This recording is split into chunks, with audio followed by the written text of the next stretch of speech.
The desert stretched out like a black sea under the moonless sky, broken only by the endless ribbon of Route 66 that snaked through the Arizona Badlands. It was well past midnight on a Tuesday in late October, the kind of night where the fog rolled in thick from the canyons, turning the world into a ghostly haze. Mike Harlan, a grizzled trucker pushing 50, gripped the wheel of his battered 18-wheeler, the engine's low rumble the only companion on his cross-country haul from California to Texas. He'd been driving these roads for 20 years, hauling everything from cattle feed to machine parts, and he'd seen his share of weirdness, UFO sightings whispered about in truck stops, phantom lights dancing on the horizon. But nothing like this. Mike was bone-tired, eyelids heavy from a double shift after his relief driver called in sick. The CB radio hissed with static, the voices of other haulers fading in and out like distant echoes. "Breaker, breaker, this is Big Rig Mike. Anyone copy on mile marker 247? Fog thicker than my ex-wife's alimony demands." Silence answered him, save for the crackle. He rubbed his stubbled jaw, glancing at the thermos of lukewarm coffee wedged between the seats. That's when he saw her. Up ahead, through the swirling mist, a lone figure stood at the roadside, thumb extended like a pale flag of surrender.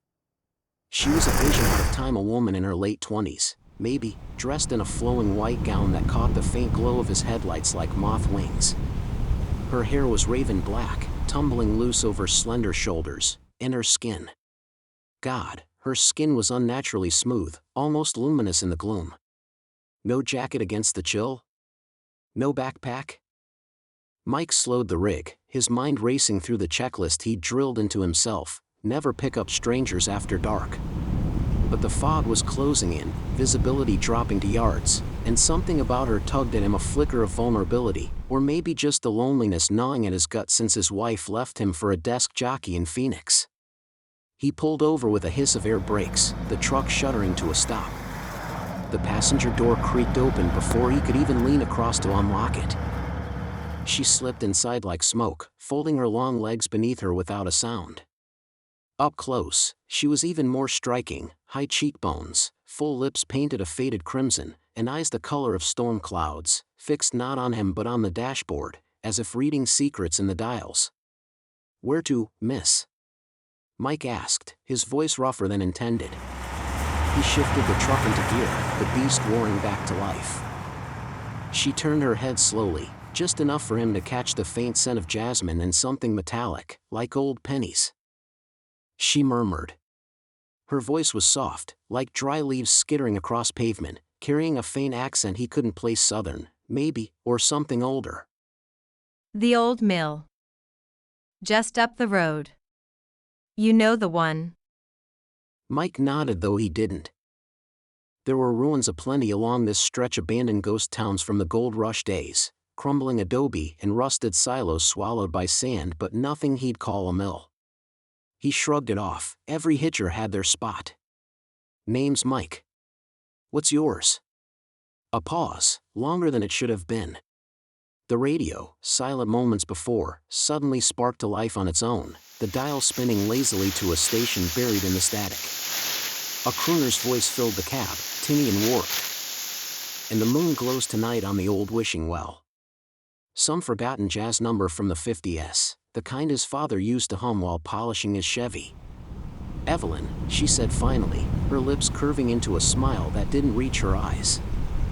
"Evelyn Hart. Thank you for stopping, Mike.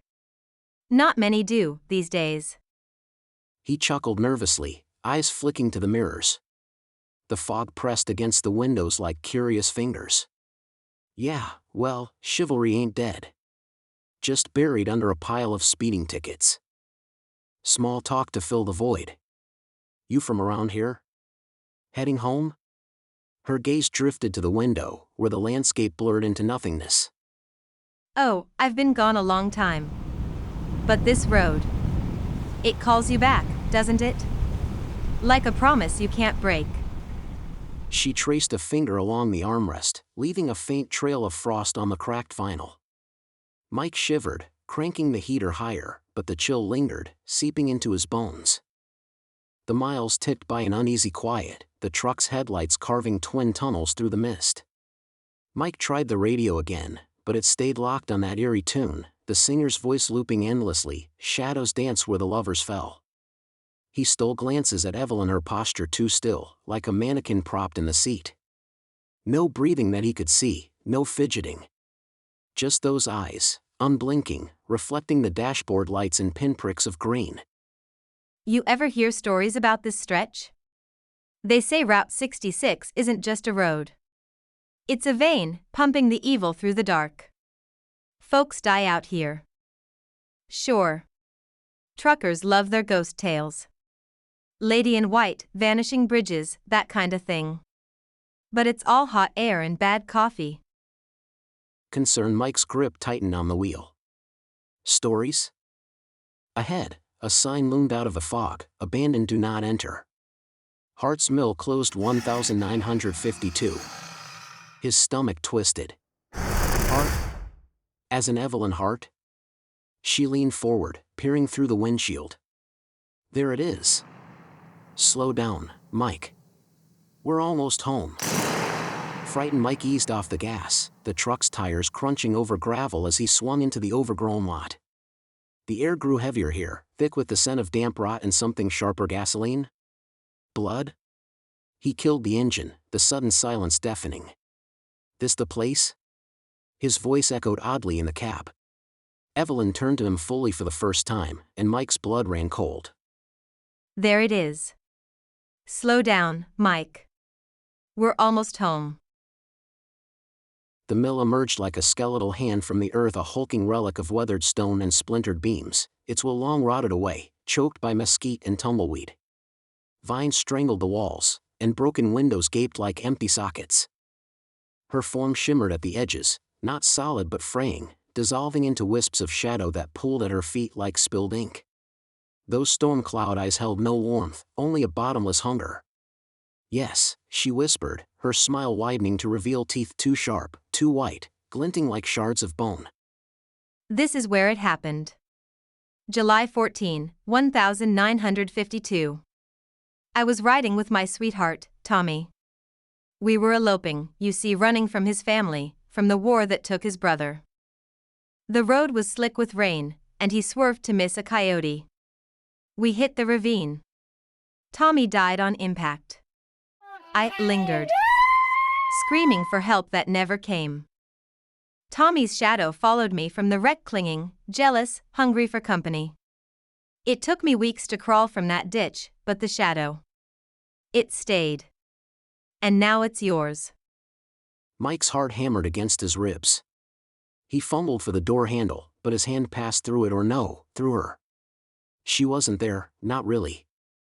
Just a chill outline, a memory etched in frost. What the hell are you? Her laugh was a rustle of wind through dead grass. What am I? I'm the echo, Mike. The part that wouldn't let go. A scrape, faint at first, like nails on glass. Mike whipped around to the rearview mirror, and there it was, a silhouette, blacker than the night, pressed against the back window. Tall and faceless, with elongated fingers splayed wide, scraping furrows into the glass that wept beads of condensation like tears. The headlights, which he'd switched off, flickered back on dimly, casting the lot in a sickly yellow glow. The shadow's edges writhed, stretching toward the cab like smoke seeking a spark. Panic clawed up Mike's throat. Get out! Whatever you are, get the hell out! He slammed the gearshift into reverse, tires spinning in the dirt, flinging pebbles like shrapnel. Evelyn, or what was left of her, leaned in close, her breath a glacial wind against his neck, carrying whispers of silk and screams. You stopped for me, Mike. Now drop me off. Or join the ride forever. The shadow needs a host. It gets lonely in the dark. The truck lurched backward, but the shadow surged, its form bloating, filling the mirrors with writhing darkness. Mike floored it, swerving onto the road, the mill shrinking in the distance. Evelyn dissolved with a sigh, her white gown unraveling into mist that seeped through the vents. The passenger door didn't open, couldn't, because she was never truly inside. But as the rig barreled into the fog, Mike felt it, a weight settling beside him, invisible but insistent, like an uninvited passenger slouching in the seat. He drove through the night, sweat soaking his shirt, eyes darting to the empty space where she'd sat.